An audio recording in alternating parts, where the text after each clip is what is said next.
அனைவருக்கும் வணக்கம். காதர் பாஷா முத்துராமலிங்கம் 2021 ராமநாதபுரம் சட்டமன்ற தொகுதியில் போட்டி போட்டு தமிழக சட்டசபைக்கு சென்று இன்னைக்கு தமிழக அரசியல் வட்டாரத்தில் தவிர்க்க முடியாத அரசியல்வாதியாக வளம் வந்துக்கிட்டு இருக்காரு காதர் பாஷா முத்துராமலிங்கம். யார் இந்த காதர் பாஷா முத்துராமலிங்கம்?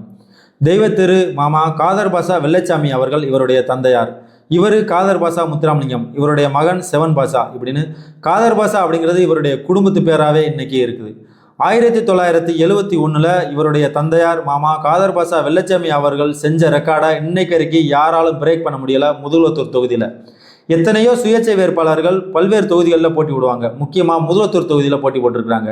1971 முதல்வத்தூர் தொகுதியில் சுயேட்சை வேட்பாளராக நின்று வெற்றி பெற்றிருக்காரு மாமா காதர் பாஷா வெள்ளச்சாமி அவர்கள். இன்னைக்கு வரைக்கும் யாராலும் சுயேட்சை வேட்பாளராக வெற்றி பெற முடியலை முதல்வத்தூர் தொகுதியில். அதுக்கப்புறமா 1989 திமுகவில் இணைஞ்சு திமுக சார்பாக போட்டி போடுறாரு.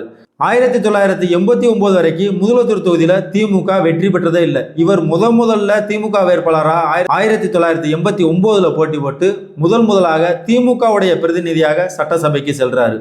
ஸோ இப்படிப்பட்ட ஒரு பாரம்பரியமான ஒரு அரசியல்வாதி குடும்பத்தை சேர்ந்தவரும் ஒரு பாரம்பரியமான ஒரு விவசாய குடும்பத்தை சேர்ந்தவரும் தான் காதர் பாஷா முத்துராமலிங்கம் அவர்கள். 1996 2016 வரைக்கும் 4 முறை கிட்டத்தட்ட 20 ஆண்டுகளாக மேலராமநதி ஊராட்சி மன்ற தலைவராக இருந்து வந்துகிட்டு இருந்திருக்காரு. 2018 ராமநாதபுரம் மாவட்ட செயலாளர் பொறுப்பு இவருக்கு வழங்கப்படுது. 2019 ராமநாதபுரம் நாடாளுமன்ற தொகுதியில் நவாஸ்கனி அவர்கள் திமுகவுடைய கூட்டணி கட்சியாக நிற்கிறாரு. நாடாளுமன்ற தேர்தலில் போட்டி போடுறாரு. ஸோ அவருடைய வெற்றிக்கு காரணமாகவும் காதர் பாஷா முத்துராமலிங்கம் அவர்கள் இருந்து வந்திருக்கிறாரு.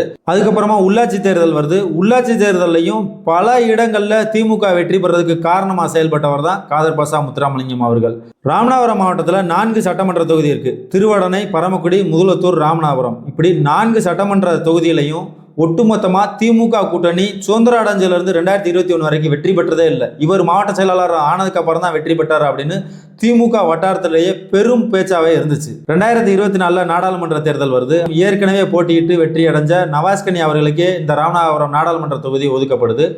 ஓபிஎஸ் அவர்கள் ராமநாதபுரம் நாடாளுமன்ற தொகுதியில் நிற்கிற போது ஓபிஎஸ் அவர்கள் வெற்றி அடைஞ்சிருவார். திமுகவுடைய கூட்டணி கட்சி முஸ்லீம் லீக் தோத்துரும், அது மட்டும் இல்லாமல் அதிகமான ஓட்டுகள் வித்தியாசத்தில் ஓபிஎஸ் வெற்றி பெறுவார் அப்படின்னு சொல்லிக்கிட்டு இருந்த காலகட்டங்களில் ஏற்கனவே 2019 திமுகவுடைய கூட்டணி கட்சியான முஸ்லீம் லீக் வாங்கிய ஓட்டுகள் 4,69,943 ஓட்டுகள்.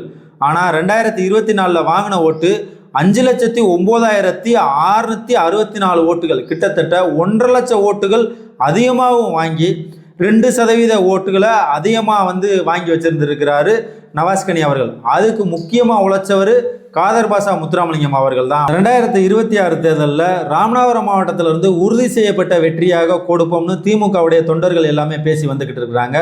ராமநாதபுரம் மாவட்டத்துடைய வேட்பாளராக காதர் பாஷா முத்துராமலிங்கம் அவர்கள் இருப்பார் என்று நம்பத்தகுந்த தகவல் வந்துகிட்டு இருக்கு. காதர் பாஷா முத்துராமலிங்கம் அவர்கள் கடந்து வந்த பாதையில் பல்வேறு தேர்தல்களை எதிர்கொண்டிருக்காரு. அத்தனை தேர்தல்களையும் வெற்றி பெற்றிருக்காரு. அதுக்கு முக்கியமான காரணம் என்னன்னா இவருடைய திமுக கட்சிக்கு விசுவாசமாகவும் கூட்டணி கட்சிக்கு உண்மையாகவும் இவருடைய தொண்டர்களுக்கும் நிர்வாகிகளுக்கும் அன்புக்கும் கட்டுப்பட்டதுனால தான் இந்த வெற்றி இவருக்கு சாத்தியமாயிருக்கு.